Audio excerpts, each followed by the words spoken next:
After the death of Joshua, the Israelites asked the Lord, "Who of us is to go up first to fight against the Canaanites?" The Lord answered, "Judah shall go up. I have given the land into their hands." The men of Judah then said to the Simeonites, their fellow Israelites, "Come up with us into the territory allotted to us to fight against the Canaanites. We in turn will go with you into yours." So the Simeonites went with them. When Judah attacked, the Lord gave the Canaanites and the Perizzites into their hands, and they struck down 10,000 men at Bezek. It was there that they found Adoni-Bezek and fought against him, putting to rout the Canaanites and Perizzites. Adoni-Bezek fled, but they chased him and caught him, and cut off his thumbs and big toes. Then Adoni-Bezek said, 70 kings with their thumbs and big toes cut off have picked up scraps under my table. Now God has paid me back for what I did to them. They brought him to Jerusalem, and he died there. The men of Judah attacked Jerusalem also and took it. They put the city to the sword and set it on fire. After that, Judah went down to fight against the Canaanites living in the hill country, the Negev and the western foothills. They advanced against the Canaanites living in Hebron, formerly called Kiriath Arba, and defeated Shishai, Ahiman, and Talmai. From there they advanced against the people living in Debir, formerly called Kiriath Sepher.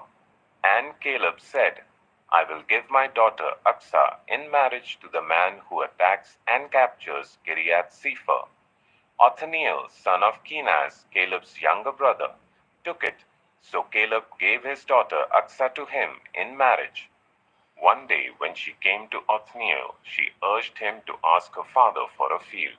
When she got off her donkey, Caleb asked her, "What can I do for you?" She replied, "Do me a special favor. Since you have given me land in the Negev, give me also springs of water." So Caleb gave her upper and lower springs.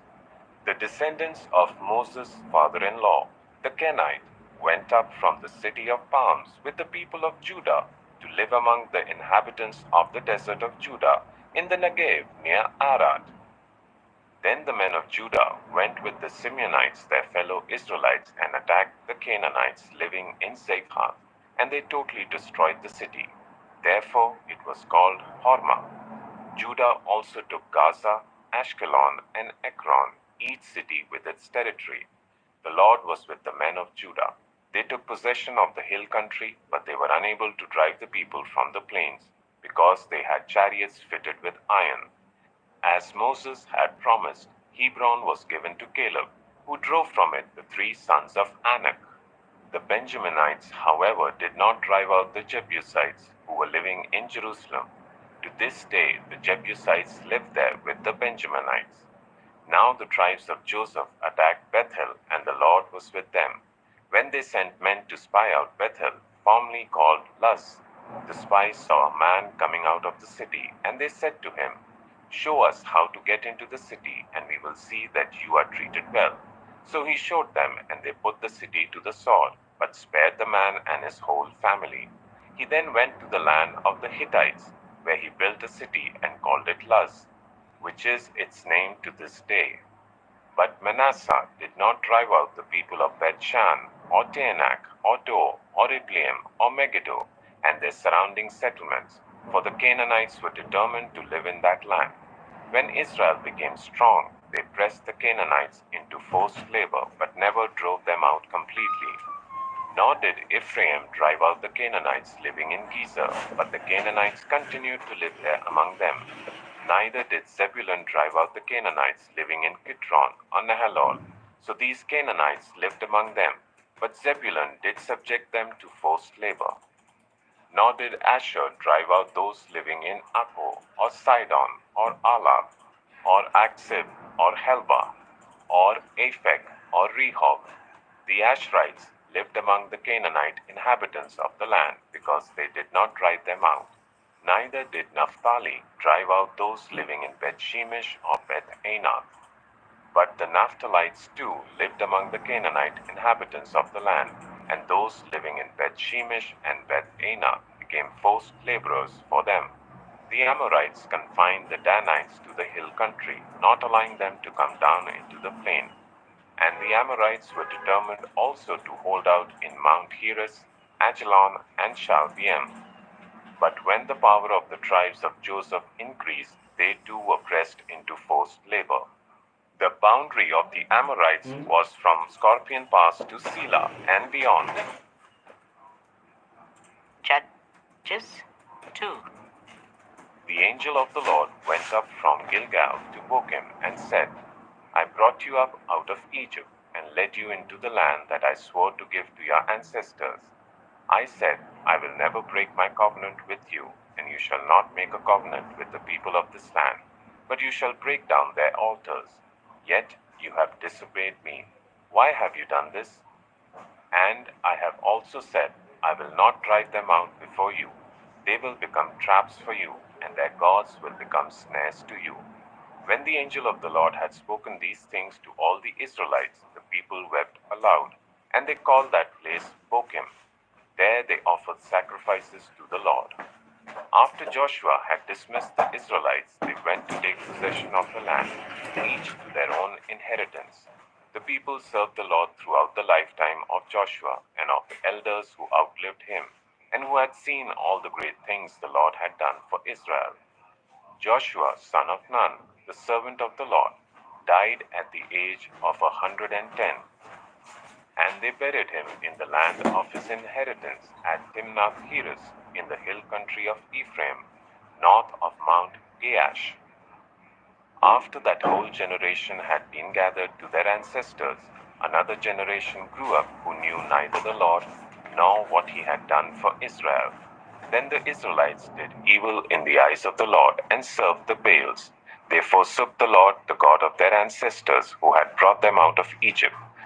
They followed and worshipped various gods of the peoples around them. They aroused the Lord's anger because they forsook him and served Baal and the Ashtoreths. In his anger against Israel, the Lord gave them into the hands of raiders who plundered them. He sold them into the hands of their enemies all around, whom they were no longer able to resist. Whenever Israel went out to fight, the hand of the Lord was against them to defeat them, just as he had sworn to them. They were in great distress. Then the Lord raised up judges who saved them out of the hands of these raiders. Yet they would not listen to their judges, but prostituted themselves to other gods and worshipped them. They quickly turned from the ways of their ancestors who had been obedient to the Lord's commands. Whenever the Lord raised up a judge for them, he was with the judge and saved them out of the hands of their enemies as long as the judge lived. For the Lord relented because of their groaning under those who oppressed and afflicted them. But when the judge died, the people returned to ways even more corrupt than those of their ancestors, following other gods and serving and worshipping them. They refused to give up their evil practices and stubborn ways. Therefore, the Lord was very angry with Israel and said, because this nation has violated the covenant I ordained for their ancestors and has not listened to me, I will no longer drive out before them any of the nations Joshua left when he died. I will use them to test Israel and see whether they will keep the way of the Lord and walk in it as their ancestors did. The Lord had allowed those nations to remain. He did not drive them out at once by giving them into the hands of Joshua. Judges 3. These are the nations the Lord left to test all those Israelites who had not experienced any of the wars in Canaan. He did this only to teach warfare to the descendants of the Israelites who had not had previous battle experience. The 5 rulers of the Philistines, all the Canaanites, the Sidonians and the Hivites living in the Lebanon mountains from Mount Baal Hermon to Lebo Hamath. They were left to test the Israelites to see whether they would obey the Lord's commands, which he had given their ancestors through Moses. The Israelites lived among the Canaanites, Hittites, Amorites, Perizzites, Hivites, and Jebusites. They took their daughters in marriage and gave their own daughters to their sons and served their gods. The Israelites did evil in the eyes of the Lord. They forgot the Lord their God and served the Baals and the Asheriahs. The anger of the Lord burned against Israel, so that he sold them into the hands of Cushan-Rishathaim, king of Aram Naharaim, to whom the Israelites were subject for 8 years. But when they cried out to the Lord, he raised up for them a deliverer, Othniel, son of Kenaz, Caleb's younger brother, who saved them. The Spirit of the Lord came on him, so that he became Israel's judge and went to war. The Lord gave Cushan-Rishathaim, king of Aram, into the hands of Othniel, who overpowered him. So the land had peace for 40 years, until Othniel, son of Kenaz, died. Again the Israelites did evil in the eyes of the Lord, and because they did this evil, the Lord gave Eglon, king of Moab, power over Israel. Getting the Ammonites and Amalekites to join him, Eglon came and attacked Israel, and they took possession of the city of palms. The Israelites were subject to Eglon, king of Moab, for 18 years. Again the Israelites cried out to the Lord, and he gave them a deliverer, Ehud, a left-handed man, the son of Jerah, the Benjaminite. The Israelites sent him with tribute to Eglon, king of Moab. Now Ehud had made a double-edged sword about a cubit long, which he strapped to his right thigh under his clothing. He presented the tribute to Eglon, king of Moab, who was a very fat man. After Ehud had presented the tribute, he sent on their way those who had carried it. But on reaching the stone images near Gilgal, he himself went back to Eglon and said, "Your Majesty, I have a secret message for you." The king said to his attendants, "Leave us," and they all left. Ehud then approached him while he was sitting alone in the upper room of his palace and said, "I have a message from God for you."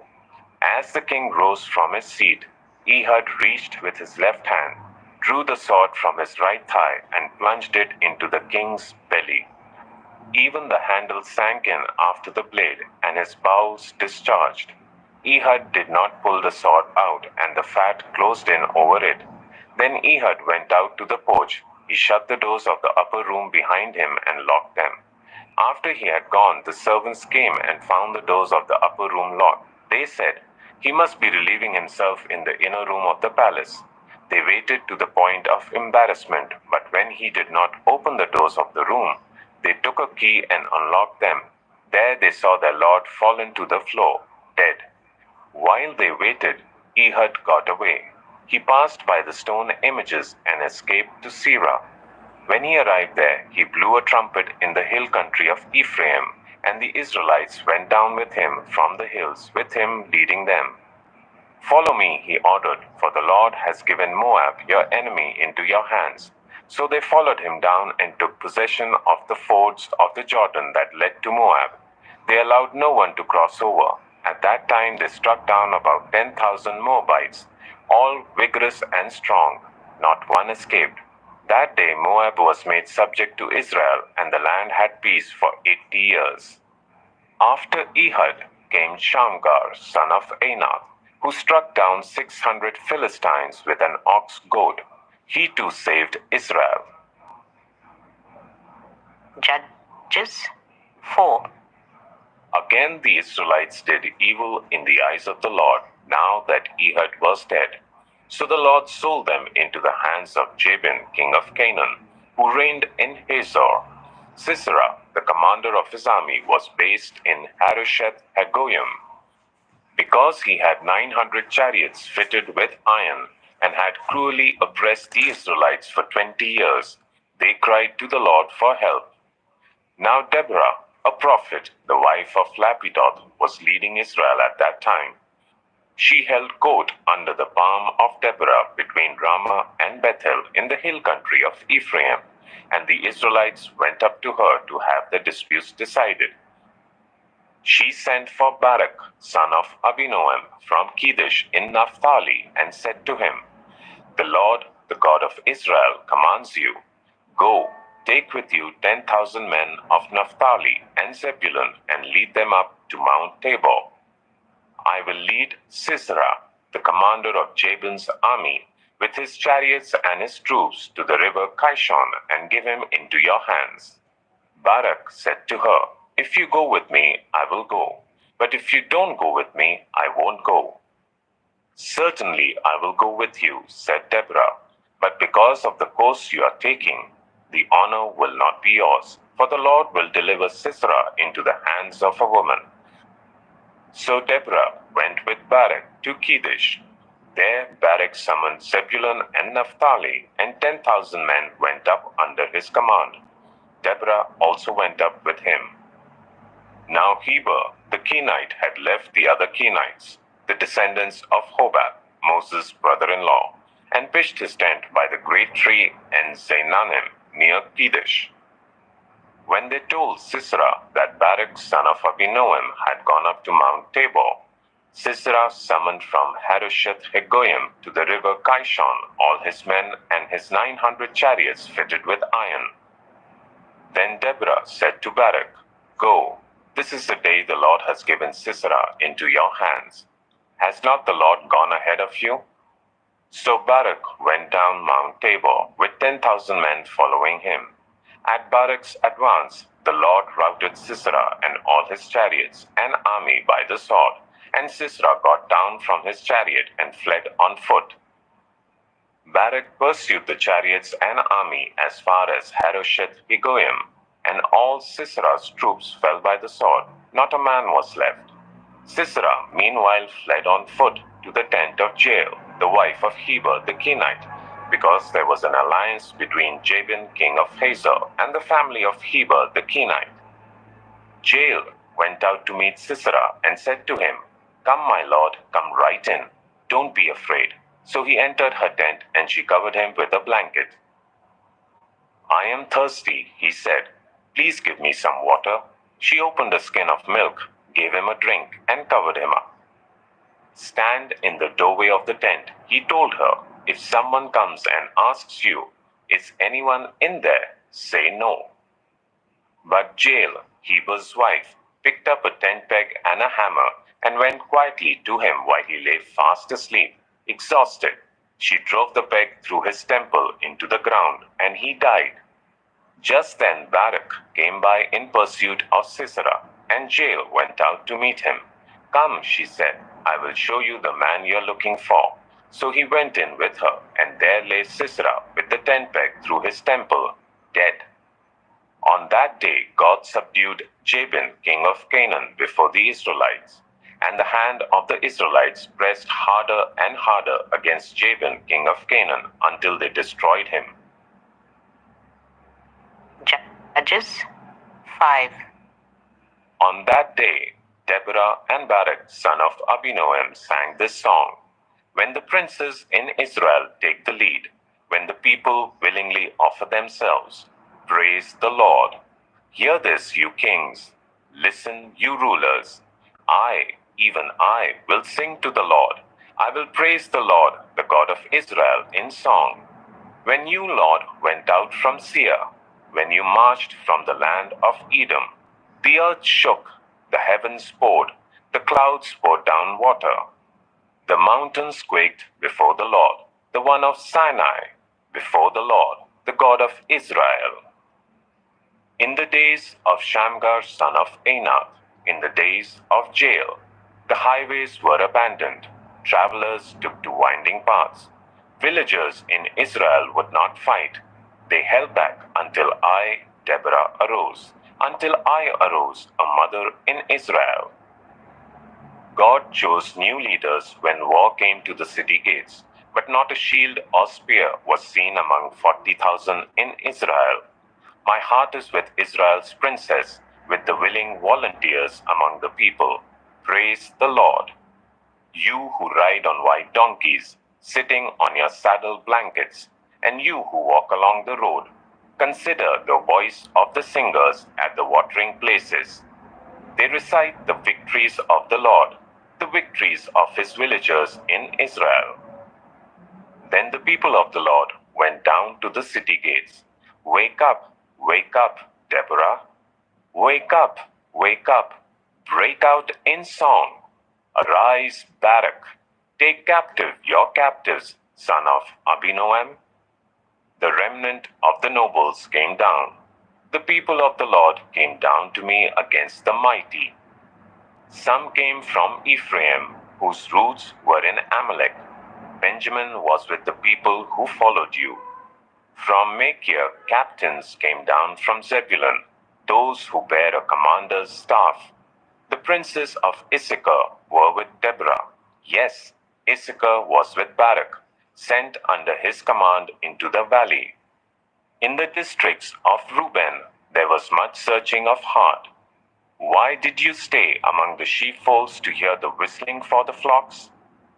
In the districts of Reuben, there was much searching of heart.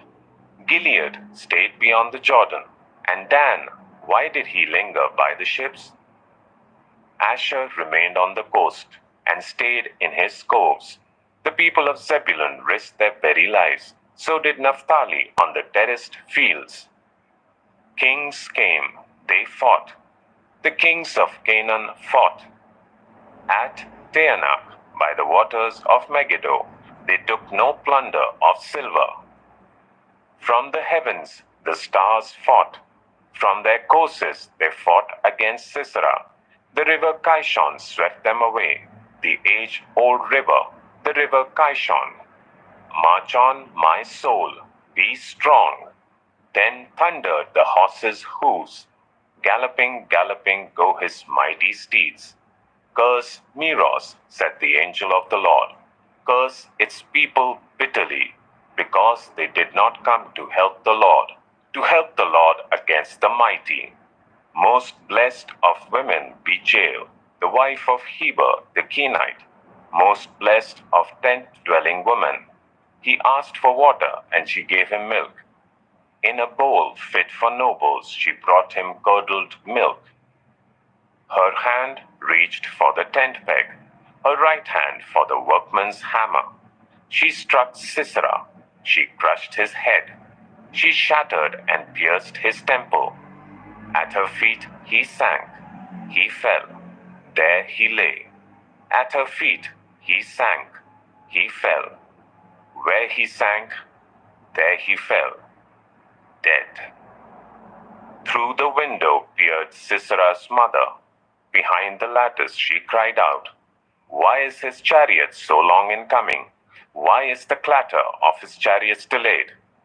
The wisest of her ladies answer her. Indeed, she keeps saying to herself, "Are they not finding and dividing the spoils? A woman or two for each man? Colorful garments as plunder for Sisera, colorful garments embroidered, highly embroidered garments for my neck. All this as plunder? So may all your enemies perish, O Lord, but may all who love you be like the sun when it rises in its strength." Then the land had peace for 40 years.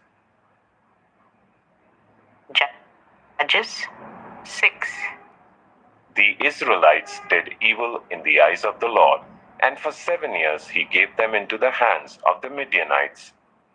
Because the power of Midian was so oppressive, the Israelites prepared shelters for themselves in mountain clefts, caves, and strongholds. Whenever the Israelites planted their crops, the Midianites, Amalekites, and other eastern peoples invaded the country. They camped on the land and ruined the crops all the way to Gaza and did not spare a living thing for Israel, neither sheep, nor cattle, nor donkeys. They came up with their livestock and their tents like swarms of locusts. It was impossible to count them or their camels. They invaded the land to ravage it. Midian so impoverished the Israelites that they cried out to the Lord for help. When the Israelites cried out to the Lord because of Midian, he sent them a prophet who said, "This is what the Lord, the God of Israel, says. I brought you up out of Egypt, out of the land of slavery. I rescued you from the hand of the Egyptians, and I delivered you from the hand of all your oppressors. I drove them out before you and gave you their land. I said to you, I am the Lord your God. Do not worship the gods of the Amorites in whose land you live. But you have not listened to me." The angel of the Lord came and sat down under the oak in Ophrah that belonged to Joash the Abiezrite. where his son Gideon was threshing wheat in a winepress to keep it from the Midianites. When the angel of the Lord appeared to Gideon, he said, "The Lord is with you, mighty warrior." "Pardon me, my lord," Gideon replied, "but if the Lord is with us, why has all this happened to us? Where are all his wonders that our ancestors told us about when they said, 'Did not the Lord bring us up out of Egypt?' But now the Lord has abandoned us and given us into the hand of Midian." The Lord turned to him and said, "Go in the strength you have and save Israel out of Midian's hand. Am I not sending you?" "Pardon me, my lord," Gideon replied, "but how can I save Israel? My clan is the weakest in Manasseh, and I am the least in my family." The Lord answered, "I will be with you, and you will strike down all the Midianites, leaving none alive." Gideon replied, "If now I have found favor in your eyes, give me a sign that it is really you talking to me. Please do not go away until I come back and bring my offering and set it before you." And the Lord said, "I will wait until you return." Gideon went inside, prepared a young goat, and from an ephah of flour he made bread without yeast. Putting the meat in a basket and its broth in a pot, he brought them out and offered them to him under the oak. The angel of God said to him, "Take the meat and the unleavened bread, place them on this rock, and pour out the broth." And Gideon did so. Then the angel of the Lord touched the meat and the unleavened bread with the tip of the staff that was in his hand. Fire flared from the rock, consuming the meat and the bread, and the angel of the Lord disappeared. When Gideon realized that it was the angel of the Lord, he exclaimed, "Alas, sovereign Lord, I have seen the angel of the Lord face to face." But the Lord said to him, "Peace, do not be afraid. You are not going to die." So Gideon built an altar to the Lord there and called it, "The Lord is Peace." To this day it stands in Ophrah of the Abiezrites. That same night the Lord said to him, "Take the second bull from your father's herd, the one 7 years old. Tear down your father's altar to Baal and cut down the Asherah pole beside it. Then build a proper kind of altar to the Lord your God on the top of this height, using the wood of the Asherah pole that you cut down. Offer the second bull as a burnt offering." So Gideon took 10 of his servants and did as the Lord told him. But because he was afraid of his family and the townspeople, he did it at night rather than in the daytime. In the morning, when the people of the town got up, there was Baal's altar demolished, with the Asherah pole beside it cut down, and the second bull sacrificed on the newly built altar. They asked each other, "Who did this?" When they carefully investigated, they were told, "Gideon, son of Joash, did it." The people of the town demanded of Joash, "Bring out your son, he must die, because he has broken down Baal's altar and cut down the Asherah pole beside it." But Joash replied to the hostile crowd around him, "Are you going to plead Baal's cause? Are you trying to save him? Whoever fights for him shall be put to death by morning. If Baal really is a god, he can defend himself when someone breaks down his altar." So because Gideon broke down Baal's altar, they gave him the name Jerubbaal that day, saying, "Let Baal contend with him." Now all the Midianites, Amalekites, and other eastern peoples joined forces and crossed over the Jordan and camped in the valley of Jezreel. Then the Spirit of the Lord came on Gideon, and he blew a trumpet, summoning the Abiezrites to follow him. He sent messengers throughout Manasseh, calling them to arms, and also into Asher, Zebulun, and Naphtali, so that they too went up to meet them. Gideon said to God, "If you will save Israel by my hand as you have promised, look, I will place a wool fleece on the threshing floor. If there is dew only on the fleece and all the ground is dry, then I will know that you will save Israel by my hand as you said." And that is what happened. Gideon rose early the next day. He squeezed the fleece and wrung out the dew, a bowlful of water. Then Gideon said to God, "Do not be angry with me. Let me make just one more request. Allow me one more test with the fleece. But this time make the fleece dry, and let the ground be covered with dew. That night God did so. Only the fleece was dry. All the ground was covered with dew. Judges 7. Early in the morning, Jerubbaal, that is Gideon, and all his men camped at the spring of Harod. The camp of Midian was north of them in the valley near the hill of Moreh. The Lord said to Gideon, "You have too many men.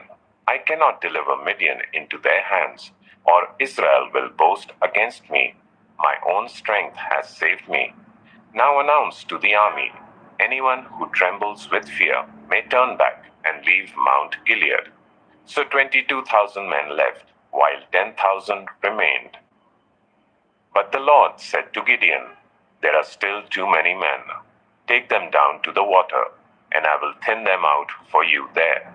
If I say, 'This one shall go with you,' he shall go. But if I say, 'This one shall not go with you,' he shall not go." So Gideon took the men down to the water. There the Lord told him, "Separate those who lap the water with their tongues, as a dog laps from those who kneel down to drink." 300 of them drank from cupped hands, lapping like dogs. All the rest got down on their knees to drink. The Lord said to Gideon, "With the 300 men that lapped, I will save you and give the Midianites into your hands. Let all the others go home." So Gideon sent the rest of the Israelites home, but kept the 300, who took over the provisions and trumpets of the others. Now the camp of Midian lay below him in the valley. During that night the Lord said to Gideon, "Get up, go down against the camp, because I am going to give it into your hands. If you are afraid to attack, go down to the camp with your servant Purah and listen to what they are saying. Afterwards you will be encouraged to attack the camp." So he and Purah, his servant, went down to the outposts of the camp. The Midianites, the Amalekites, and all the other eastern peoples had settled in the valley, thick as locusts. Their camels could no more be counted than the sand on the seashore.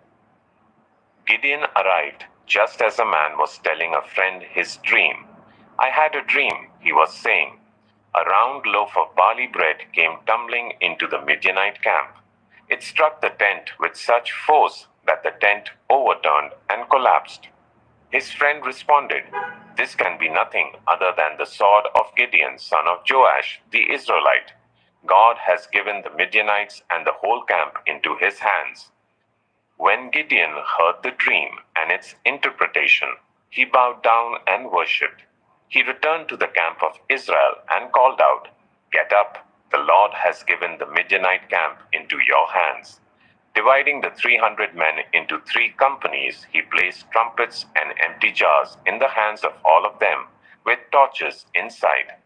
"Watch me," he told them. "Follow my lead. When I get to the edge of the camp, do exactly as I do. When I and all who are with me blow our trumpets, then from all round the camp blow yours and shout, 'For the Lord and for Gideon.'" Gideon and the 100 men with him reached the edge of the camp at the beginning of the middle watch. Just after they had changed the guard, they blew their trumpets and broke the jars that were in their hands. The 3 companies blew the trumpets and smashed the jars.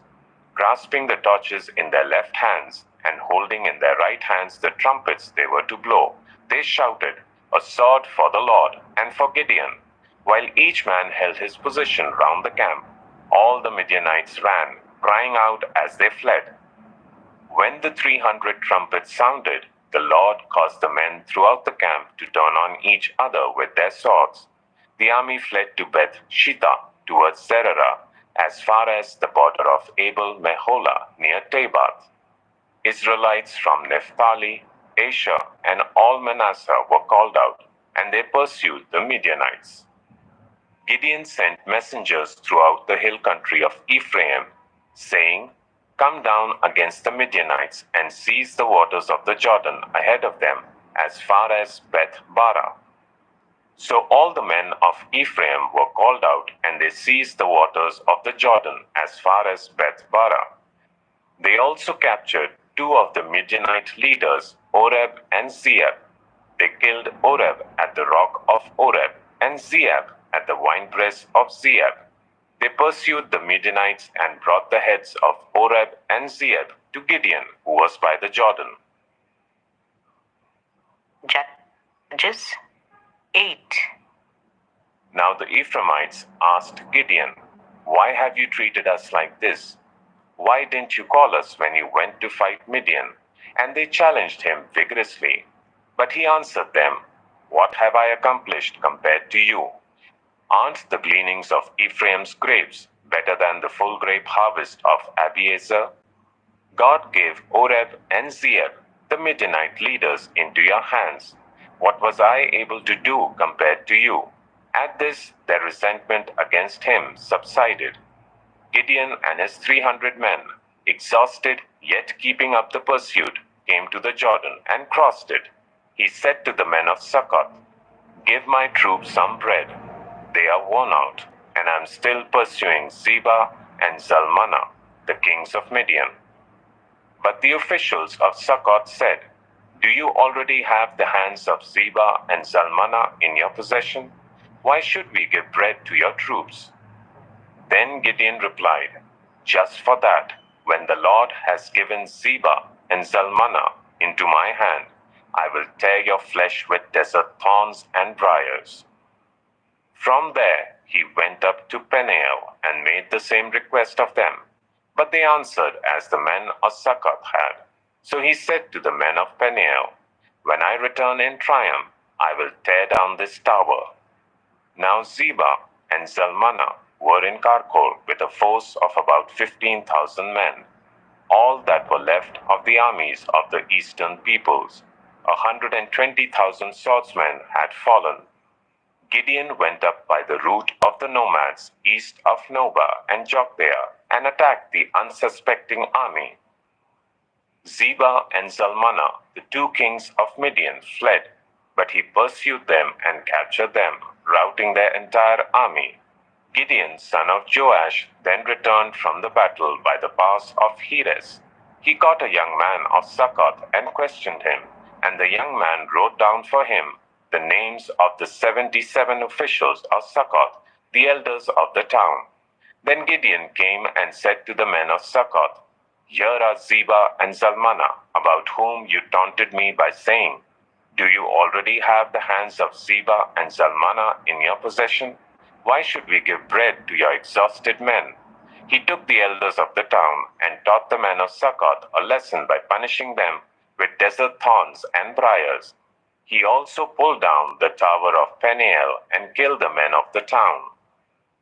Then he asked Zebah and Zalmunna, "What kind of men did you kill at Tabor?" "Men like you," they answered, "each one with the bearing of a prince." Gideon replied, "Those were my brothers, the sons of my own mother. As surely as the Lord lives, if you had spared their lives, I would not kill you." Turning to Jether, his eldest son, he said, "Kill them."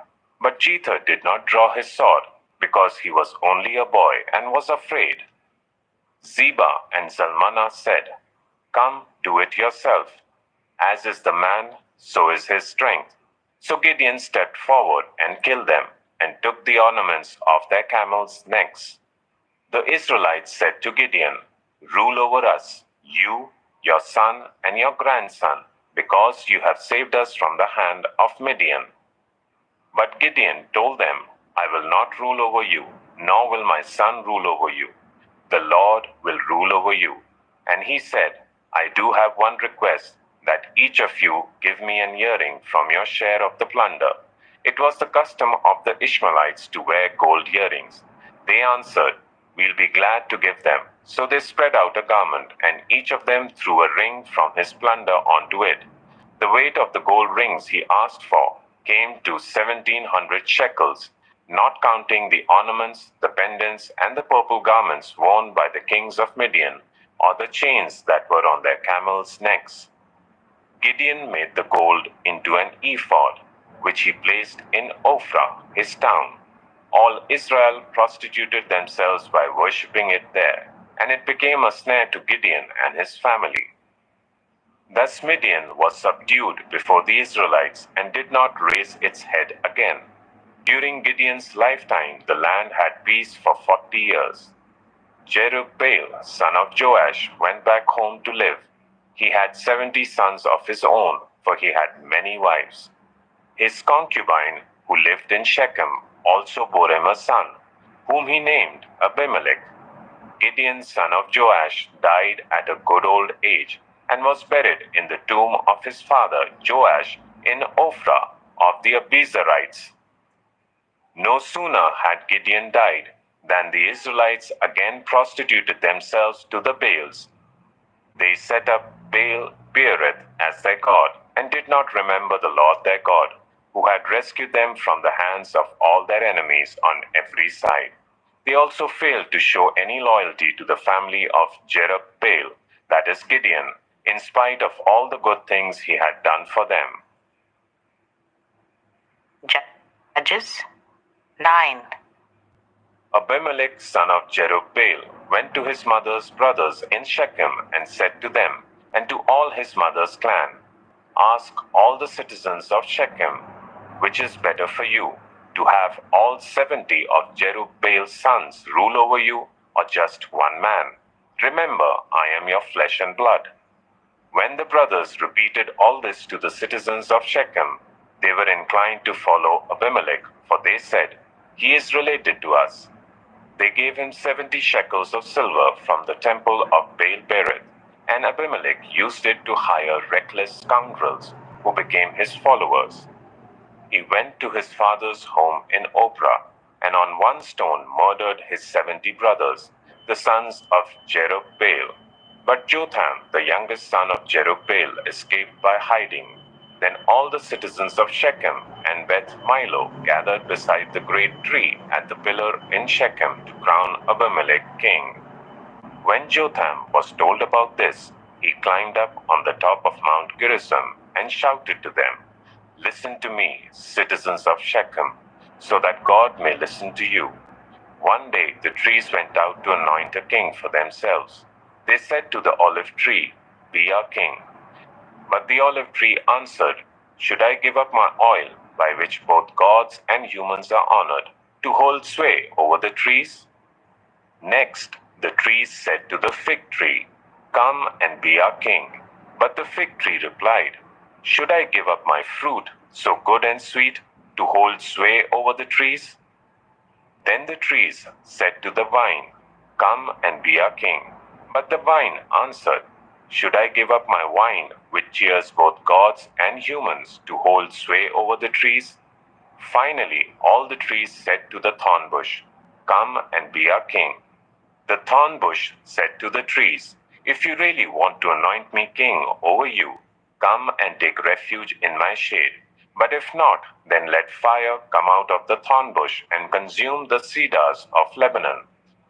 Have you acted honorably and in good faith by making Abimelech king? Have you been fair to Jerubbaal and his family? Have you treated him as he deserves? Remember that my father fought for you and risked his life to rescue you from the hand of Midian. But today you have revolted against my father's family. You have murdered his 70 sons on a single stone and have made Abimelech, the son of his female slave, king over the citizens of Shechem because he is related to you. So have you acted honorably and in good faith towards Jerubbaal and his family today? If you have, may Abimelech be your joy, and may you be his too. But if you have not, let fire come out from Abimelech and consume you, the citizens of Shechem and Beth Milo, and let fire come out from you, the citizens of Shechem and Beth Milo, and consume Abimelech. Then Jotham fled, escaping to Beer, and he lived there because he was afraid of his brother Abimelech. After Abimelech had governed Israel for 3 years, God stirred up animosity between Abimelech and the citizens of Shechem, so that they acted treacherously against Abimelech. God did this in order that the crime against Jerubbaal's 70 sons, the shedding of their blood, might be avenged on their brother Abimelech and on the citizens of Shechem who had helped him murder his brothers. In opposition to him, these citizens of Shechem set men on the hilltops to ambush and rob everyone who passed by, and this was reported to Abimelech. Now Gaal, son of Ebed, moved with his clan into Shechem, and its citizens put their confidence in him. After they had gone out into the fields and gathered the grapes and trodden them, they held a festival in the temple of their God. While they were eating and drinking, they cursed Abimelech. Then Gaal, son of Ebed, said, "Who is Abimelech, and why should we Shechemites be subject to him?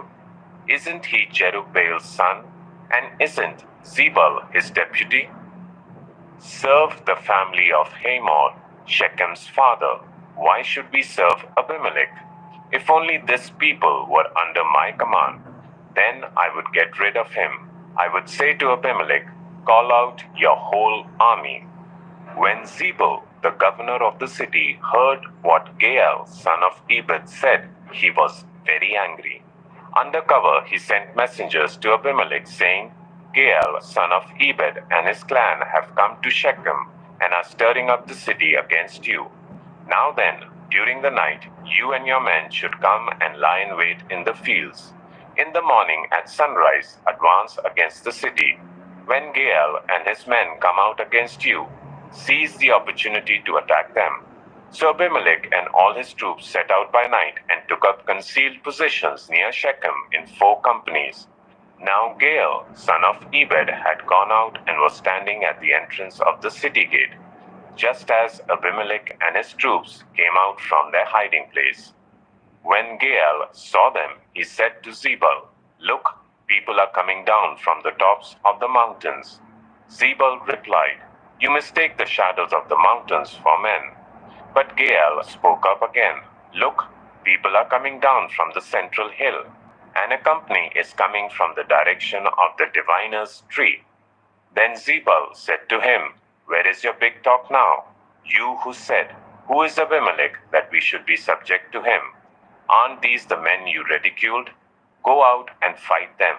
So Gaal led out the citizens of Shechem and fought Abimelech. Abimelech chased him all the way to the entrance of the gate, and many were killed as they fled. Then Abimelech stayed in Arumah, and Zebul drove Gaal and his clan out of Shechem. The next day the people of Shechem went out to the fields, and this was reported to Abimelech. So he took his men, divided them into 3 companies, and set an ambush in the fields. When he saw the people coming out of the city, he rose to attack them. Abimelech and the companies with him rushed forward to a position at the entrance of the city gate. Then 2 companies attacked those in the fields and struck them down. All that day, Abimelech pressed his attack against the city until he had captured it and killed its people. Then he destroyed the city and scattered salt over it.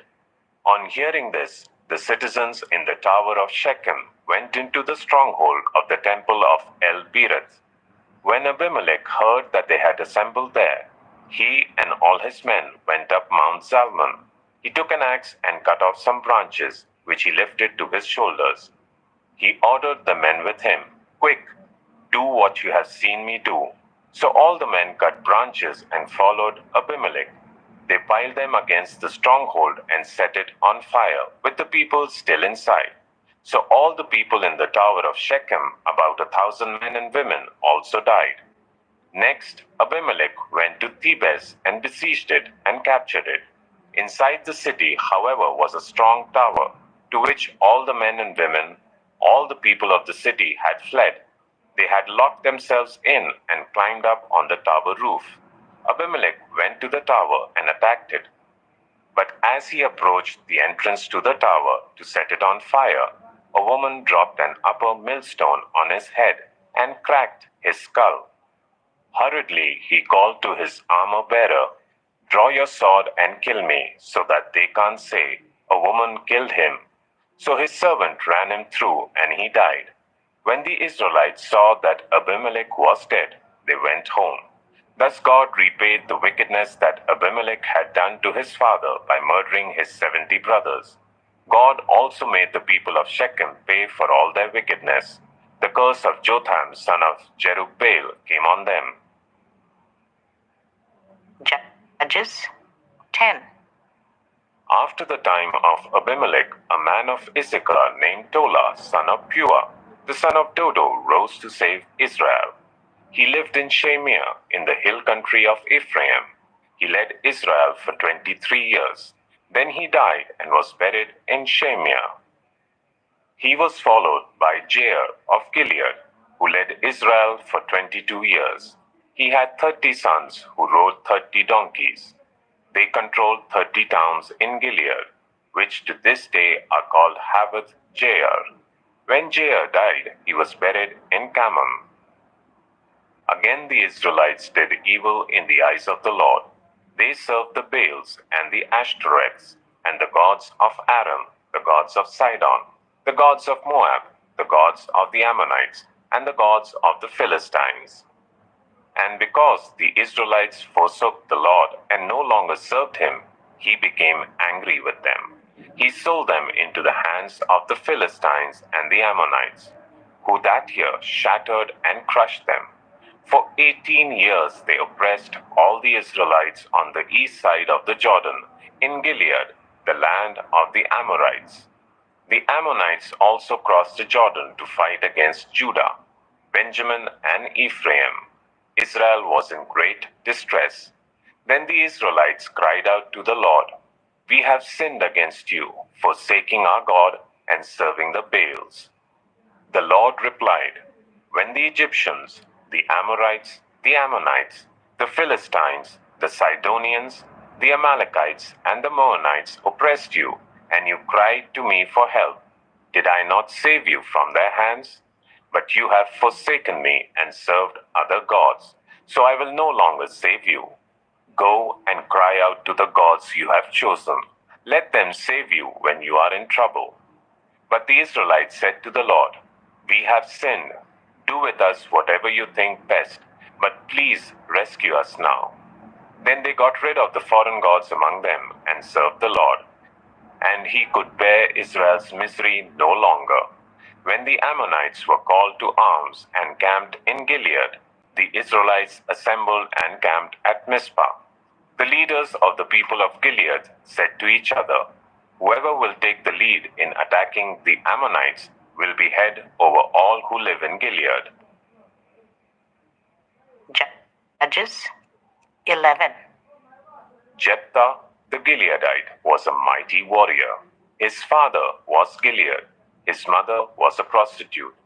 Gilead's wife also bore him sons, and when they were grown up, they drove Jephthah away. "You are not going to get any inheritance in our family," they said, "because you are the son of another woman." So Jephthah fled from his brothers and settled in the land of Tob, where a gang of scoundrels gathered around him and followed him. Some time later, when the Ammonites were fighting against Israel, the elders of Gilead went to get Jephthah from the land of Tob. "Come," they said, "we are commander, so we can fight the Ammonites." Jephthah said to them, "Didn't you hate me and drive me from my father's house? Why do you come to me now when you are in trouble?" The elders of Gilead said to him, "Nevertheless, we are turning to you now. Come with us to fight the Ammonites, and you will be head over all of us who live in Gilead." Jephthah answered, "Suppose you take me back to fight the Ammonites, and the Lord gives them to me. Will I really be your head?" The elders of Gilead replied, "The Lord is our witness. We will certainly do as you say." So Jephthah went with the elders of Gilead, and the people made him head and commander over them. And he repeated all his words before the Lord in Mizpah. Then Jephthah sent messengers to the Ammonite king with the question, "What do you have against me that you have attacked my country?" The king of the Ammonites answered Jephthah's messengers, "When Israel came up out of Egypt, they took away my land from the Arnon to the Jabbok, all the way to the Jordan. Now give it back peaceably." Jephthah sent back messengers to the Ammonite king, saying, "This is what Jephthah says. Israel did not take the land of Moab or the land of the Ammonites. But when they came up out of Egypt, Israel went through the wilderness to the Red Sea and on to Kadesh. Then Israel sent messengers to the king of Edom, saying, "Give us permission to go through your country." But the king of Edom would not listen. They sent also to the king of Moab, and he refused. So Israel stayed at Kadesh. Next, they traveled through the wilderness, skirted the lands of Edom and Moab, passed along the eastern side of the country of Moab, and camped on the other side of the Arnon. They did not enter the territory of Moab, for the Arnon was its border. Then Israel sent messengers to Sihon, king of the Amorites, who ruled in Heshbon, and said to him, "Let us pass through your country to our own place." Sihon, however, did not trust Israel to pass through his territory. He mustered all his troops and encamped at Jahaz and fought with Israel. Then the Lord, the God of Israel, gave Sihon and his whole army into Israel's hands, and they defeated them. Israel took over all the land of the Amorites who lived in that country, capturing all of it from the Arnon to the Jabbok, and from the desert to the Jordan. Now since the Lord, the God of Israel, has driven the Amorites out before his people Israel, what right have you to take it over? Will you not take what your god Chemosh gives you? Likewise, whatever the Lord our God has given us, we will possess. Are you any better than Balak, son of Zippor, king of Moab? Did he ever quarrel with Israel or fight with them? For 300 years Israel occupied Heshbon, Aroer, the surrounding settlements, and all the towns along the Arnon. Why didn't you retake them during that time? I have not wronged you, but you are doing me wrong by waging war against me. Let the Lord, the judge, decide the dispute this day between the Israelites and the Ammonites. The king of Ammon, however, paid no attention to the message Jephthah sent him. Then the Spirit of the Lord came on Jephthah. He crossed Gilead and Manasseh, passed through Mizpah of Gilead, and from there he advanced against the Ammonites. And Jephthah made a vow to the Lord, "If you give the Ammonites into my hands, whatever comes out of the door of my house to meet me when I return in triumph from the Ammonites will be the Lord's, and I will sacrifice it as a burnt offering." Then Jephthah went over to fight the Ammonites, and the Lord gave them into his hands. He devastated 20 towns, from Aroer to the vicinity of Minnith, as far as Abel Keramim. Thus Israel subdued Ammon. When Jephthah returned to his home in Mizpah, who should come out to meet him but his daughter, dancing to the sound of tambourines? She was an only child. Except for her, he had neither son nor daughter. When he saw her, he tore his clothes and cried, "Oh no, my daughter, you have brought me down, and I am devastated. I have made a vow to the Lord that I cannot break." "My father," she replied, "you have given your word to the Lord.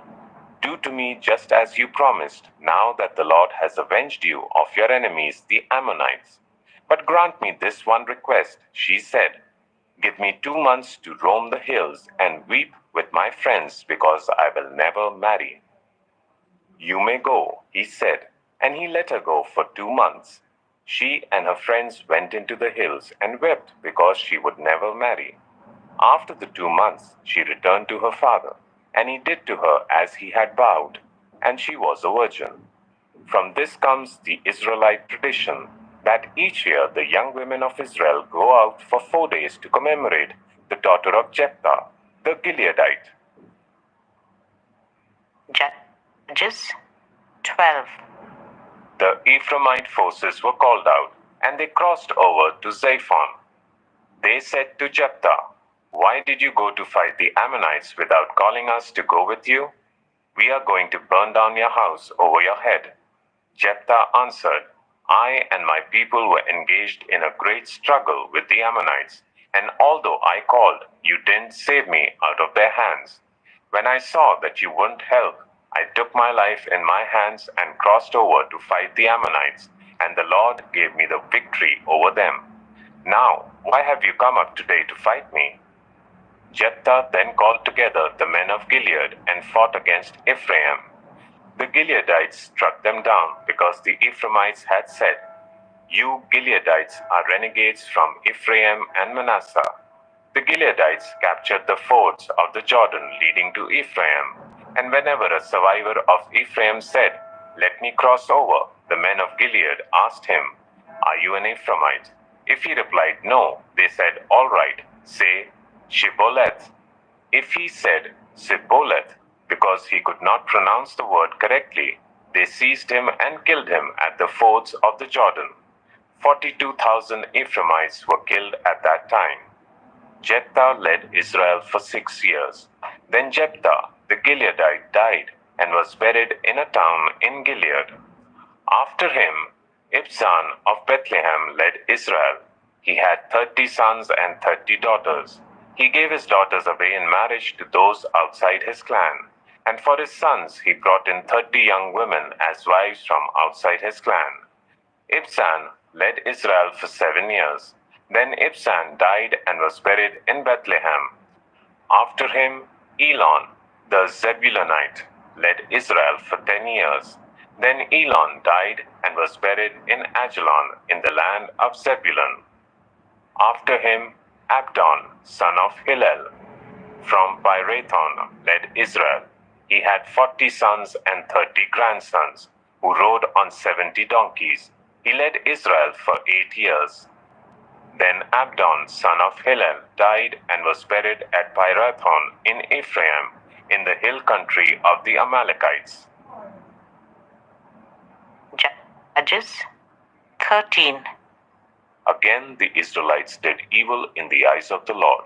So the Lord delivered them into the hands of the Philistines for 40 years. A certain man of Zorah, named Manoah, from the clan of the Danites, had a wife who was childless, unable to give birth. The angel of the Lord appeared to her and said, "You are barren and childless, but you are going to become pregnant and give birth to a son. Now see to it that you drink no wine or other fermented drink, and that you do not eat anything unclean. You will become pregnant and have a son whose head is never to be touched by a razor, because the boy is to be a Nazirite, dedicated to God from the womb. He will take the lead in delivering Israel from the hands of the Philistines." Then the woman went to her husband and told him, "A man of God came to me. He looked like an angel of God, very awesome. I didn't ask him where he came from, and he didn't tell me his name. But he said to me, 'You will become pregnant and have a son. Now then, drink no wine or other fermented drink, and do not eat anything unclean, because the boy will be a Nazirite of God from the womb until the day of his death.'" Then Manoah prayed to the Lord, "Pardon your servant, Lord. I beg you to let the man of God you sent to us come again, to teach us how to bring up the boy who is to be born." God heard Manoah, and the angel of God came again to the woman while she was out in the field. But her husband Manoah was not with her. The woman hurried to tell her husband, "He's here, the man who appeared to me the other day." Manoah got up and followed his wife. When he came to the man, he said, "Are you the man who talked to my wife?" "I am," he said. So Manoah asked him, "When your words are fulfilled, what is to be the rule that governs the boy's life and work?" The angel of the Lord answered, "Your wife must do all that I have told her. She must not eat anything that comes from the grapevine, nor drink any wine or other fermented drink, nor eat anything unclean. She must do everything I have commanded her." Manoah said to the angel of the Lord, "We would like you to stay until we prepare a young goat for you."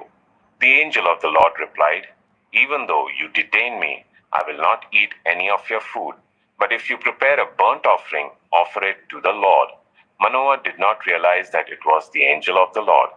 Then Manoah inquired of the angel of the Lord, "What is your name, so that we may honor you when your word comes true?" He replied, "Why do you ask my name? It is beyond understanding." Then Manoah took a young goat, together with the grain offering, and sacrificed it on a rock to the Lord. And the Lord did an amazing thing while Manoah and his wife watched. As the flame blazed up from the altar towards heaven, the angel of the Lord ascended in the flame. Seeing this, Manoah and his wife fell with their faces to the ground. When the angel of the Lord did not show himself again to Manoah and his wife, Manoah realized that it was the angel of the Lord. "We are doomed to die," he said to his wife. "We have seen God." But his wife answered, "If the Lord had meant to kill us, he would not have accepted a burnt offering and grain offering from our hands, nor shown us all these things, or now told us this." The woman gave birth to a boy and named him Samson. He grew, and the Lord blessed him. And the Spirit of the Lord began to stir him while he was in Mahaneh-dan between Zorah and Eshtaol. Judges 14. Samson went down to Timnah and saw there a young Philistine woman.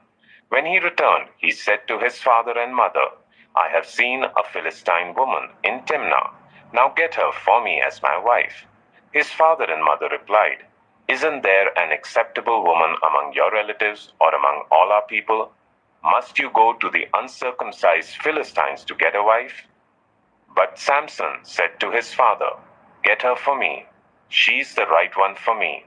His parents did not know that this was from the Lord, who was seeking an occasion to confront the Philistines, for at that time they were ruling over Israel. Samson went down to Timnah together with his father and mother. As they approached the vineyards of Timnah, suddenly a young lion came roaring towards him. The Spirit of the Lord came powerfully upon him, so that he tore the lion apart with his bare hands, as he might have torn a young goat. But he told neither his father nor his mother what he had done. Then he went down and talked with the woman, and he liked her. Some time later, when he went back to marry her, he turned aside to look at the lion's carcass, and in it he saw a swarm of bees and some honey. He scooped out the honey with his hands and ate as he went along. When he rejoined his parents, he gave them some, and they too ate it. But he did not tell them that he had taken the honey from the lion's carcass. Now his father went down to see the woman, and there Samson held a feast, as was customary for young men. When the people saw him, they chose 30 men to be his companions. "Let me tell you a riddle," Samson said to them. "If you can give me the answer within the 7 days of the feast, I will give you 30 linen garments and 30 sets of clothes. If you can't tell me the answer, you must give me 30 linen garments and 30 sets of clothes." "Tell us your riddle," they said. "Let's hear it." He replied, "Out of the eater, something to eat. Out of the strong, something sweet." For 3 days they could not give the answer. On the 4th day, they said to Samson's wife, "Coax your husband into explaining the riddle for us, or we will burn you and your father's household to death. Did you invite us here to steal our property?" Then Samson's wife threw herself on him, sobbing, "You hate me. You don't really love me. You've given my people a riddle, but you haven't told me the answer." "I haven't even explained it to my father or mother," he replied. "So why should I explain it to you?" She cried the whole 7 days of the feast. So on the 7th day, he finally told her, because she continued to press him. She in turn explained the riddle to her people. Before sunset on the 7th day, the men of the town said to him, "What is sweeter than honey? What is stronger than a lion?" Samson said to them, "If you had not plowed with my heifer, you would not have solved my riddle." Then the Spirit of the Lord came powerfully upon him. He went down to Ashkelon, struck down 30 of their men, stripped them of everything, and gave their clothes to those who had explained the riddle. Burning with anger, he returned to his father's home. And Samson's wife was given to one of his companions who had attended him at the feast. Judges 15.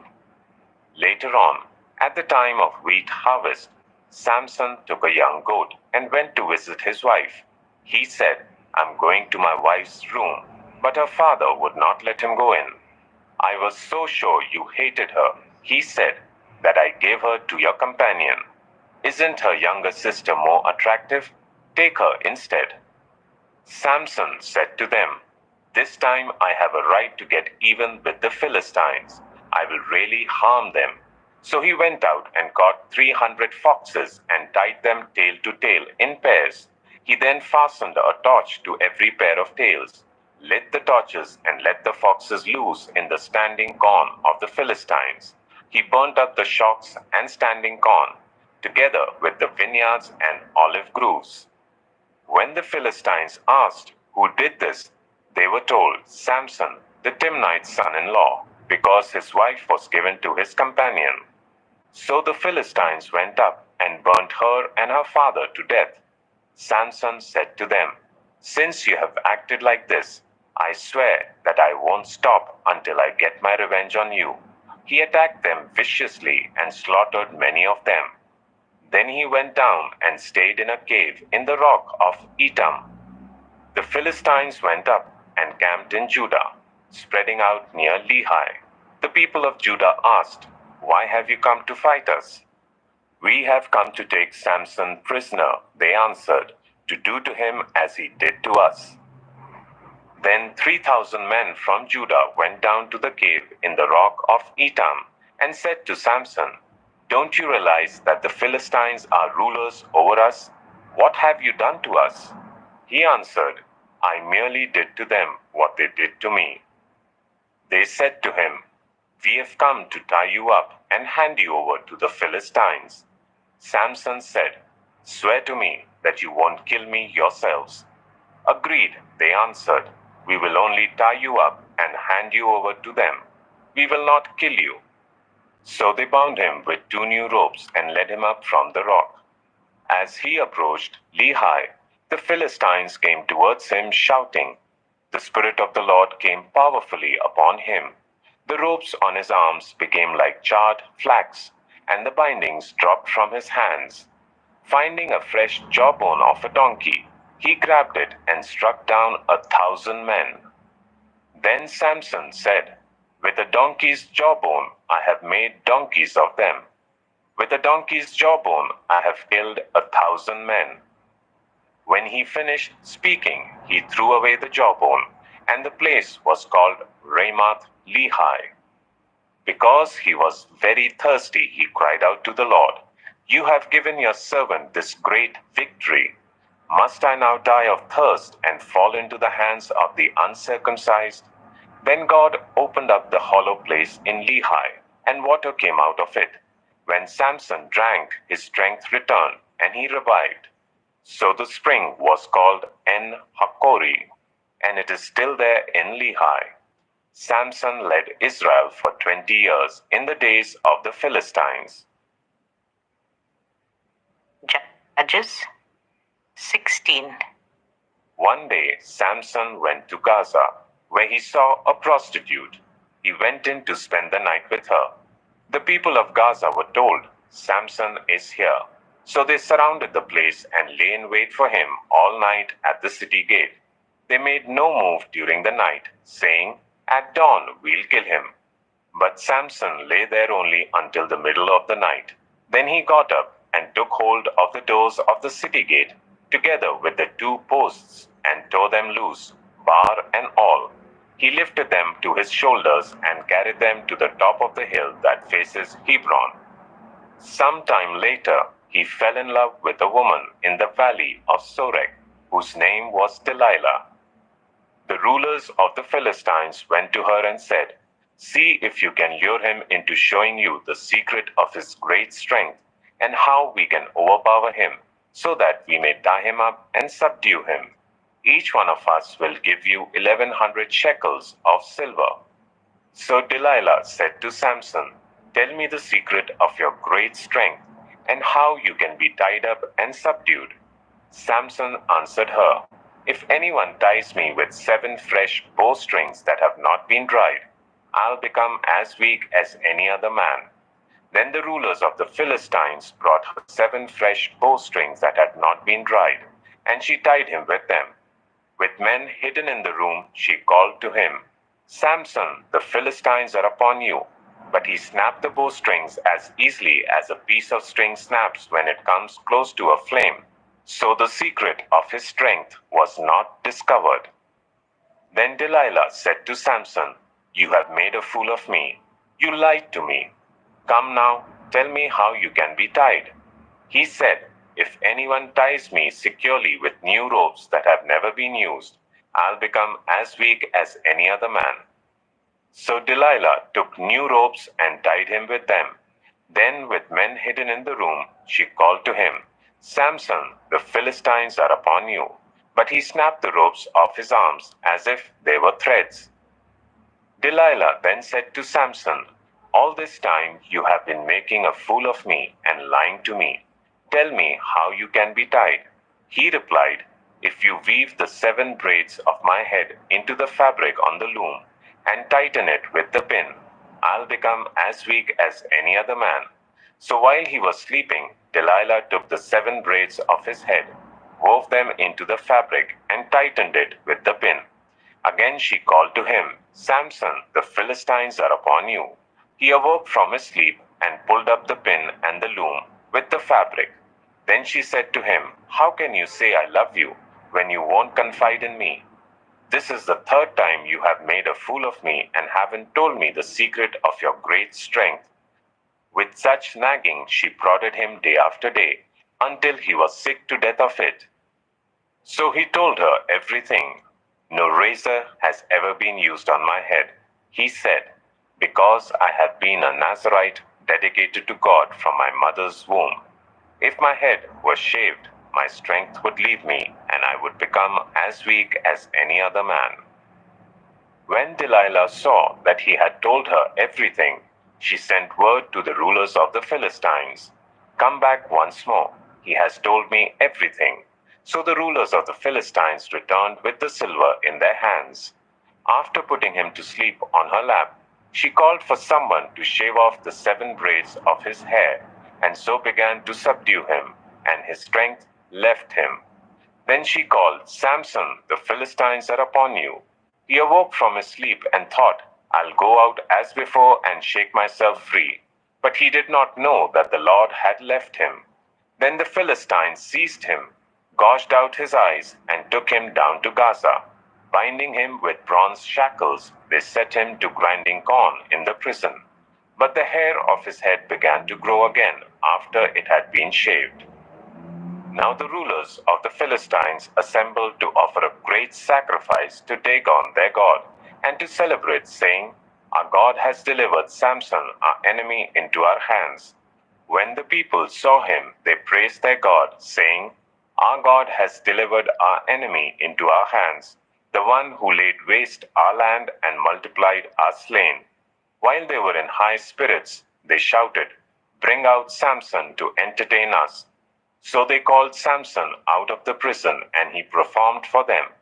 When they stood him among the pillars, Samson said to the servant who held his hand, "Put me where I can feel the pillars that support the temple, so that I may lean against them." Now the temple was crowded with men and women. All the rulers of the Philistines were there, and on the roof were about 3,000 men and women watching Samson perform. Then Samson prayed to the Lord, "Sovereign Lord, remember me. Please, God, strengthen me just once more, and let me with one blow get revenge on the Philistines for my 2 eyes." Then Samson reached towards the 2 central pillars on which the temple stood. Bracing himself against them, his right hand on the one and his left hand on the other, Samson said, "Let me die with the Philistines." Then he pushed with all his might, and down came the temple on the rulers and all the people in it. Thus he killed many more when he died than while he lived. Then his brothers and his father's whole family went down to get him. They brought him back and buried him between Zorah and Eshtaol in the tomb of Manoah his father. He had led Israel for 20 years. Judges 17. Now a man named Micah from the hill country of Ephraim said to his mother, "The 1,100 shekels of silver that were taken from you, and about which I heard you utter a curse, I have that silver with me. I took it." Then his mother said, "The Lord bless you, my son." When he returned the 1,100 shekels of silver to his mother, she said, I solemnly consecrate my silver to the Lord for my son to make an image overlaid with silver. I will give it back to you. So after he returned the silver to his mother, she took 200 shekels of silver and gave them to a silversmith, who used them to make the idol. And it was put in Micah's house. Now this man Micah had a shrine, and he made an ephod and some household gods, and installed one of his sons as his priest. In those days Israel had no king. Everyone did as they saw fit. A young Levite from Bethlehem in Judah, who had been living within the clan of Judah, left that town in search of some other place to stay. On his way, he came to Micah's house in the hill country of Ephraim. Micah asked him, "Where are you from?" "I am a Levite from Bethlehem in Judah," he said, "and I am looking for a place to stay." Then Micah said to him, "Live with me and be my father and priest, and I'll give you 10 shekels of silver a year, your clothes and your food." So the Levite agreed to live with him, and the young man became like one of his sons to him. Then Micah installed the Levite, and the young man became his priest, and lived in his house. And Micah said, "Now I know that the Lord will be good to me, since this Levite has become my priest." Judges 18. In those days, Israel had no king. And in those days, the tribe of the Danites was seeking a place of their own where they might settle, because they had not yet come into an inheritance among the tribes of Israel. So the Danites sent 5 of their leading men from Zorah and Eshtaol to spy out the land and explore it. These men represented all the Danites. They told them, "Go, explore the land." So they entered the hill country of Ephraim and came to the house of Micah, where they spent the night. When they were near Micah's house, they recognized the voice of the young Levite. So they turned in there and asked him, "Who brought you here? What are you doing in this place? Why are you here?" He told them what Micah had done for him and said, "He has hired me, and I am his priest." Then they said to him, "Please inquire of God to learn whether our journey will be successful." The priest answered them, "Go in peace. Your journey has the Lord's approval." So the 5 men left and came to Laish, where they saw that the people were living in safety like the Sidonians, at peace and secure. And since their land lacked nothing, they were prosperous. Also, they lived a long way from the Sidonians and had no relationship with anyone else. When they returned to Zorah and Eshtaol, their fellow Danites asked them, "How did you find things?" They answered, "Come on, let's attack them. We have seen the land and it is very good. Aren't you going to do something? Don't hesitate to go there and take it over. When you get there, you will find an unsuspecting people and a spacious land that God has put into your hands, a land that lacks nothing whatever." Then 600 men of the Danites, armed for battle, set out from Zorah and Eshtaol. On their way, they set up camp near Kiriath Jearim in Judah. This is why the place west of Kiriath Jearim is called Mahane Dan to this day. From there they went on to the hill country of Ephraim and came to Micah's house. Then the 5 men who had spied out the land of Laish said to their fellow Danites, "Do you know that one of these houses has an ephod, some household gods, and an image overlaid with silver? Now you know what to do." So they turned in there and went to the house of the young Levite at Micah's place and greeted him. The 600 Danites, armed for battle, stood at the entrance of the gate. The 5 men who had spied out the land went inside and took the idol, the ephod, and the household gods, while the priest and the 600 armed men stood at the entrance of the gate. When the 5 men went into Micah's house and took the idol, the ephod, and the household gods, the priest said to them, "What are you doing?" They answered him, "Be quiet. Don't say a word. Come with us and be our father and priest. Isn't it better that you serve a tribe and clan in Israel as priest rather than just one man's household?" The priest was very pleased. He took the ephod, the household gods, and the idol and went along with the people, putting their little children, their livestock, and their possessions in front of them. They turned away and left. When they had gone some distance from Micah's house, the men who lived near Micah were called together and overtook the Danites. As they shouted after them, the Danites turned and said to Micah, "What's the matter with you, that you called out your men to fight?" He replied, "You took the gods I made and my priest and went away. What else do I have? How can you ask, what's the matter with you?" The Danites answered, "Don't argue with us, or some of the men may get angry and attack you, and you and your family will lose your lives." So the Danites went their way, and Micah, seeing that they were too strong for him, turned round and went back home. Then they took what Micah had made, and his priest, and went on to Laish against a people at peace and secure. They attacked them with the sword and burned down their city. There was no one to rescue them, because they lived a long way from Sidon and had no relationship with anyone else. The city was in a valley near Beth Rehob. The Danites rebuilt the city and settled there. They named it Dan after their ancestor Dan, who was born to Israel, though the city used to be called Laish. There the Danites set up for themselves the idol, and Jonathan, son of Gershom, the son of Moses, and his sons were priests for the tribe of Dan until the time of the captivity of the land. They continued to use the idol Micah had made. All the time the house of God was in Shiloh. Judges 19. In those days, Israel had no king. Now a Levite who lived in a remote area in the hill country of Ephraim took a concubine from Bethlehem in Judah. But she was unfaithful to him. She left him and went back to her parents' home in Bethlehem, Judah. After she had been there for 4 months, her husband went to her to persuade her to return. He had with him his servant and 2 donkeys. She took him into her parents' home, and when her father saw him, he gladly welcomed him. His father-in-law, the woman's father, prevailed on him to stay, so he remained with him 3 days, eating and drinking and sleeping there. On the 4th day, they got up early, and he prepared to leave. But the woman's father said to his son-in-law, "Refresh yourself with something to eat, then you can go."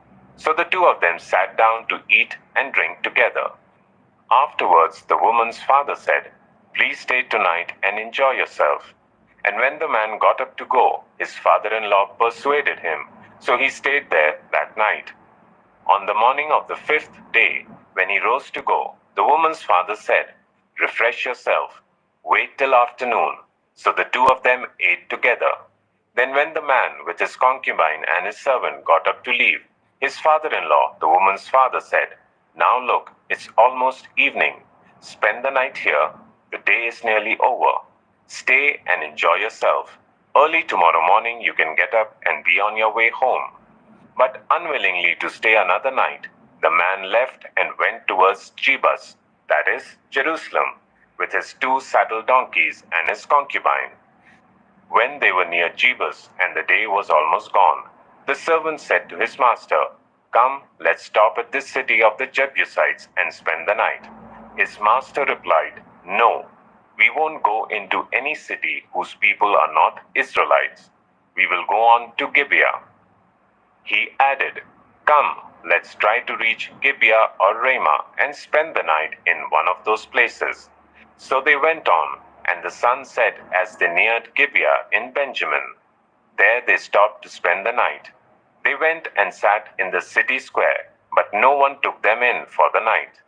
That evening an old man from the hill country of Ephraim, who was living in Gibeah, the inhabitants of the place were Benjaminites, came in from his work in the fields. When he looked and saw the traveler in the city square, the old man asked, "Where are you going? Where did you come from?" He answered, "We are on our way from Bethlehem in Judah to a remote area in the hill country of Ephraim where I live. I have been to Bethlehem in Judah, and now I am going to the house of the Lord. No one has taken me in for the night. We have both straw and fodder for our donkeys, and bread and wine for ourselves, your servants, me, the woman, and the young man with us. We don't need anything. You are welcome at my house, the old man said. Let me supply whatever you need. Only don't spend the night in the square. So he took him into his house and fed his donkeys. After they had washed their feet, they had something to eat and drink. While they were enjoying themselves, some of the wicked men of the city surrounded the house. Pounding on the door, they shouted to the old man who owned the house, "Bring out the man who came to your house so we can have sex with him." The owner of the house went outside and said to them, "No, my friends, don't be so vile. Since this man is my guest, don't do this outrageous thing. Look, here is my virgin daughter and his concubine. I will bring them out to you now, and you can use them and do to them whatever you wish.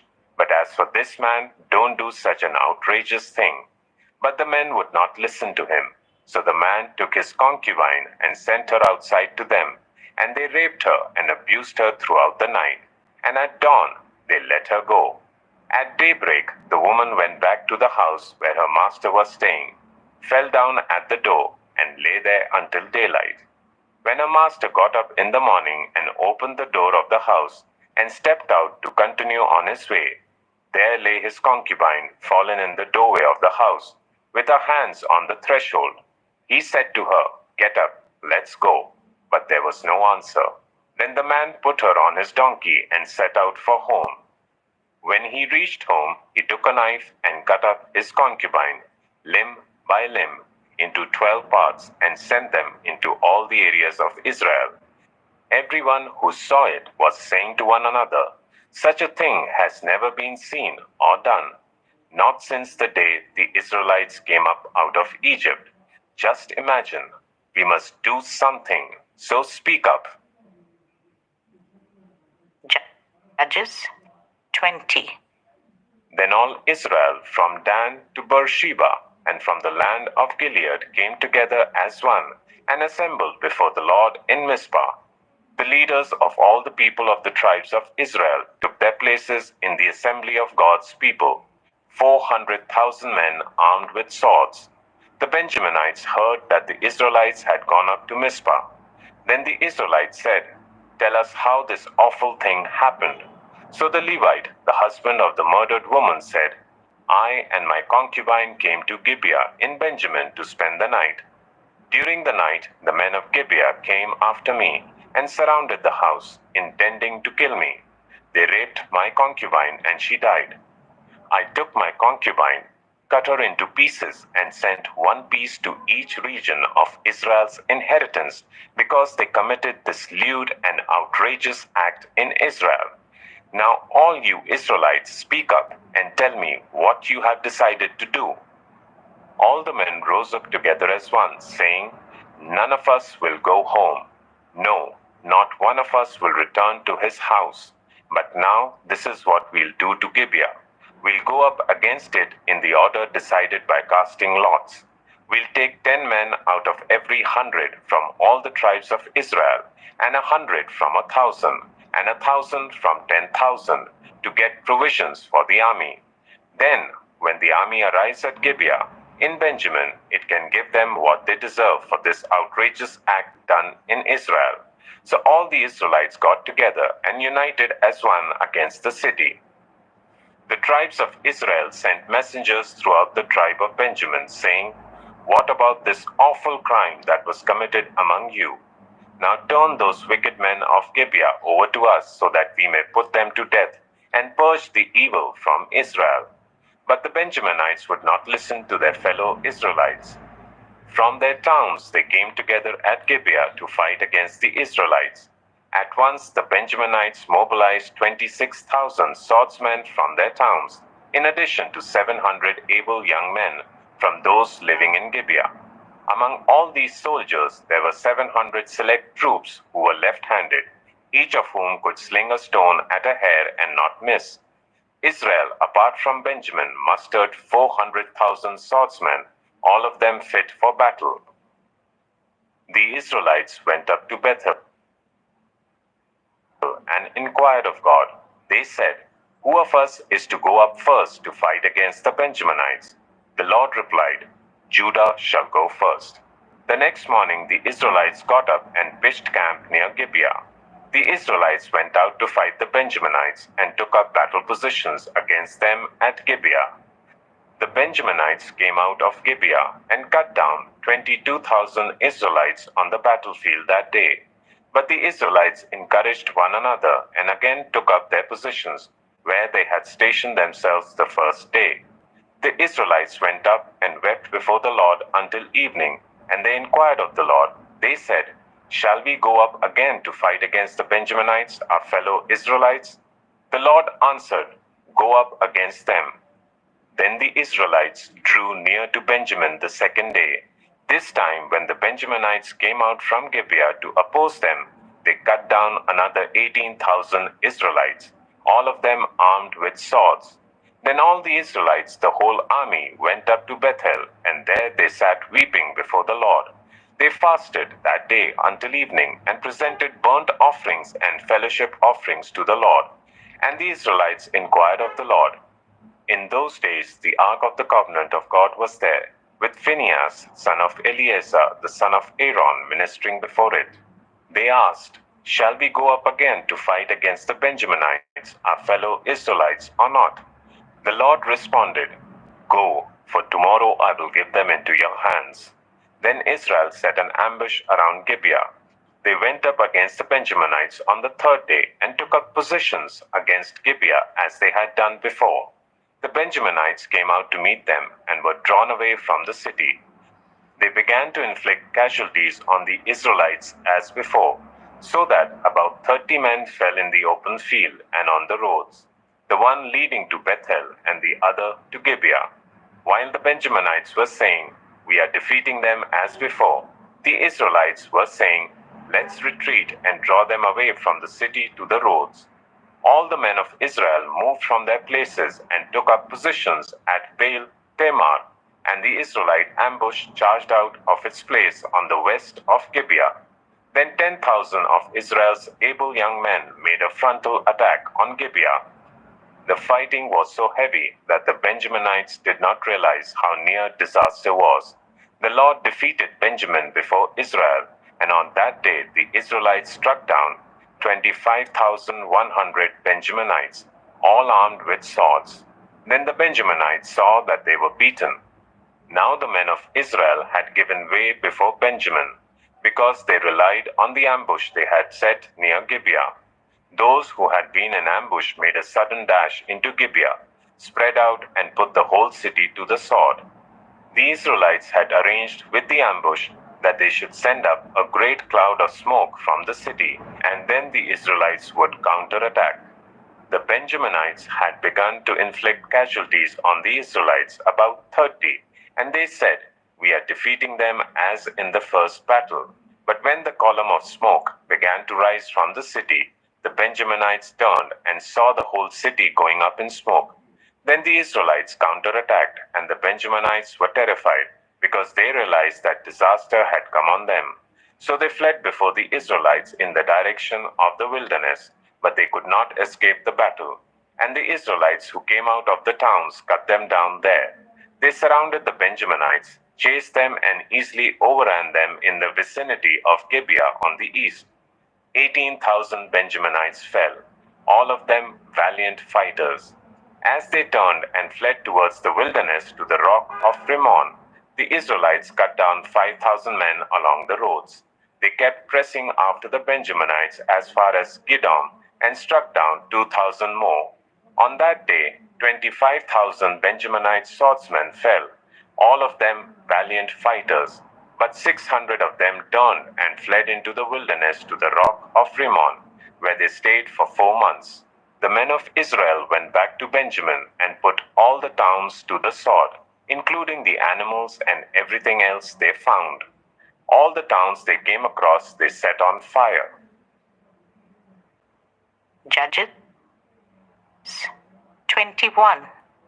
The men of Israel had taken an oath at Mizpah. Not one of us will give his daughter in marriage to a Benjaminite. The people went to Bethel, where they sat before God until evening, raising their voices and weeping bitterly.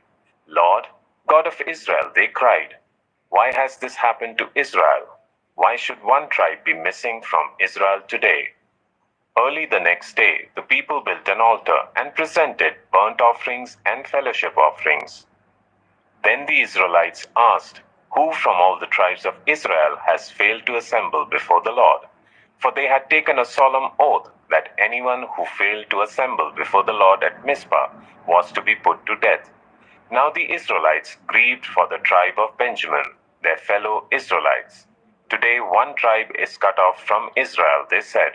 How can we provide wives for those who are left, since we have taken an oath by the Lord not to give them any of our daughters in marriage? Then they asked, which one of the tribes of Israel failed to assemble before the Lord at Mizpah? They discovered that no one from Jabesh Gilead had come to the camp for the assembly. For when they counted the people, they found that none of the people of Jabesh Gilead were there. So the assembly sent 12,000 fighting men with instructions to go to Jabesh Gilead and put to the sword those living there, including the women and children. This is what you are to do, they said. Kill every male and every woman who is not a virgin. They found among the people living in Jabesh Gilead 400 young women who had never slept with a man, and they took them to the camp at Shiloh in Canaan. Then the whole assembly sent an offer of peace to the Benjaminites at the rock of Rimmon. So the Benjaminites returned at that time and were given the women of Jabesh Gilead who had been spared, but they were not enough for all of them. The people grieved for Benjamin because the Lord had made a gap in the tribes of Israel. And the elders of the assembly said, with the women of Benjamin destroyed, how shall we provide wives for the men who are left? The Benjaminite survivors must have heirs, they said, so that a tribe of Israel will not be wiped out. We can't give them our daughters as wives, since we Israelites have taken this oath. Cursed be anyone who gives a wife to a Benjaminite. But look, there is the annual festival of the Lord in Shiloh, which lies north of Bethel, east of the road that goes from Bethel to Shechem, and south of Lebonah. So they instructed the Benjaminites, saying, go and hide in the vineyards and watch. When the young women of Shiloh come out to join in the dancing, rush from the vineyards, and each of you seize one of them to be your wife. Then return to the land of Benjamin. When their fathers or brothers complain to us, we will say to them, do us the favor of helping them, because we did not get wives for them during the war. You will not be guilty of breaking your oath, because you did not give your daughters to them. So that is what the Benjaminites did. While the young women were dancing, each man got one and carried her off to be his wife. Then they returned to their inheritance and rebuilt the towns and settled in them.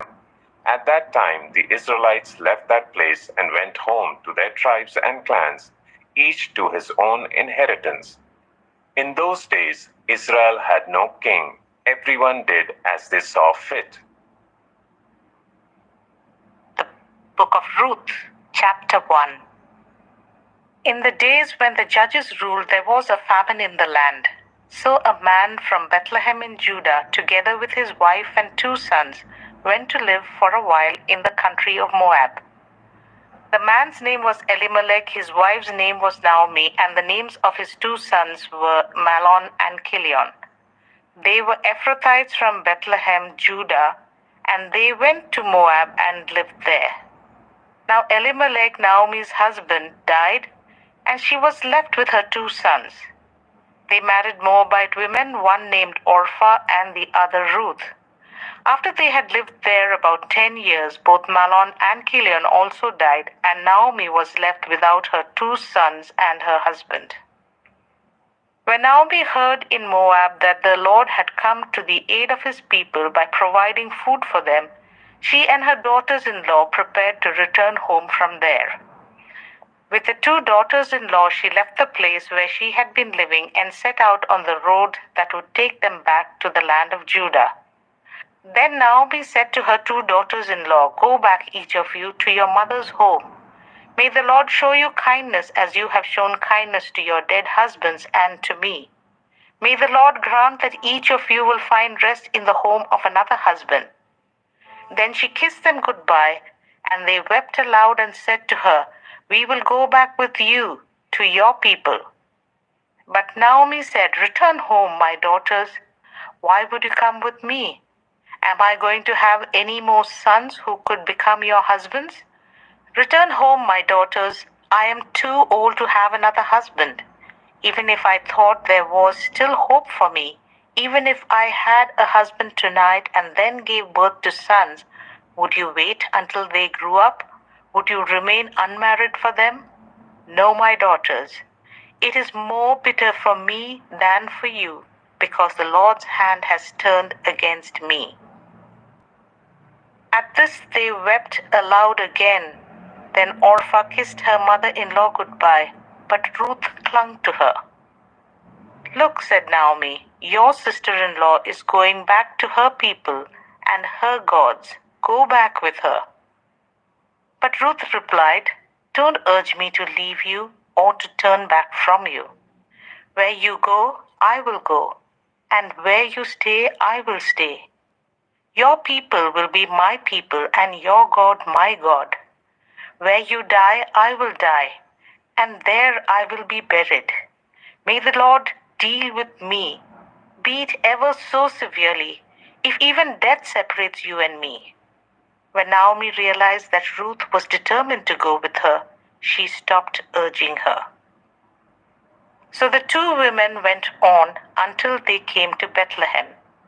When they arrived in Bethlehem, the whole town was stirred because of them, and the women exclaimed, "Can this be Naomi?" "Don't call me Naomi," she told them. "Call me Mara, because the Almighty has made my life very bitter. I went away full, but the Lord has brought me back empty. Why call me Naomi? The Lord has afflicted me. The Almighty has brought misfortune upon me." So Naomi returned from Moab, accompanied by Ruth the Moabite, her daughter-in-law, arriving in Bethlehem as the barley harvest was beginning. Ruth 2. Now Naomi had a relative on her husband's side, a man of standing from the clan of Elimelech, whose name was Boaz. And Ruth the Moabite said to Naomi, "Let me go to the fields and pick up the leftover grain behind anyone in whose eyes I find favor." Naomi said to her, "Go ahead, my daughter." So she went out, entered a field, and began to glean behind the harvesters. As it turned out, she was working in the field belonging to Boaz, who was from the clan of Elimelech. Just then Boaz arrived from Bethlehem and greeted the harvesters. "The Lord be with you." "The Lord bless you," they answered. Boaz asked the overseer of his harvesters, "Who does that young woman belong to?" The overseer replied, "She is the Moabite who came back from Moab with Naomi." She said, "Please let me glean